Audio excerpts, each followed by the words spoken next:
Hello all, welcome to top trends. Video start చేసే ముందు మా ఛానల్ని సబ్స్క్రైబ్ చేసుకోండి భయ్యా. ఈ ఇయర్ సంక్రాంతికి మన టాలీవుడ్లో 5 సినిమాలు రిలీజ్కి రెడీగా ఉన్నాయి. అందులో ముందుగా గుంటూరు కారంకి ఎక్కువ బజ్ ఉంది. మిగిలిన సినిమాలు కూడా సెన్సార్ పనులు కంప్లీట్ చేసుకుంటున్నాయి. కానీ హనుమాన్కి మాత్రం ప్రాబ్లమ్స్ ఎదురు అవుతూనే ఉన్నాయి. సంక్రాంతి రేస్ నుంచి తప్పుకోమని అడ్వైస్ చేశారంట. కానీ ప్రశాంత్ వర్మ మాత్రం ఎట్టి పరిస్థితుల్లో మూవీని సంక్రాంతికే రిలీజ్ చేయాలని ఫిక్స్ అయ్యారు. ఫ్యామిలీ ఆడియన్స్కి హనుమాన్ ఈ సంక్రాంతికి ఫస్ట్ చాయిస్ అయ్యే ఛాన్సులు ఉన్నాయని తను గట్టిగా నమ్ముతున్నాడంట. ఆల్రెడీ టీజర్ అండ్ ట్రైలర్తో ఆడియన్స్ తన మూవీకి అట్రాక్ట్ అయ్యేలా చేశాడు.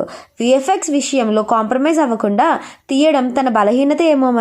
మరి ఈ మూవీకి ఉన్న బస్ అండ్ న్యూస్ గురించి పక్కన పెడితే ఇప్పుడు కొత్తగా ఆడియన్స్లో ఒక డౌట్ స్టార్ట్ అయింది. ట్రైలర్లో లాస్ట్ షాట్లో వచ్చే హనుమాన్ కళ్ళు సేమ్ చిరంజీవి గారి కళ్ళులా ఉన్నాయని, చిరు హనుమాన్గా యాక్ట్ చేసే ఉంటాడు అని డౌట్తో మూవీ హైప్ని ఇంకా పెంచుతున్నారు.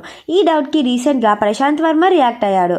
2 years కష్టపడి తీసిన సినిమాలో ఏ పాయింట్ని తను రివీల్ చేయదలుచుకోలేదు అని క్లియర్గా చెప్పాడు. మూవీలో అమృత అయ్యర్ హీరోయిన్గా యాక్ట్ చేస్తే Varalakshmi Sarath Kumar important role play చేశారు.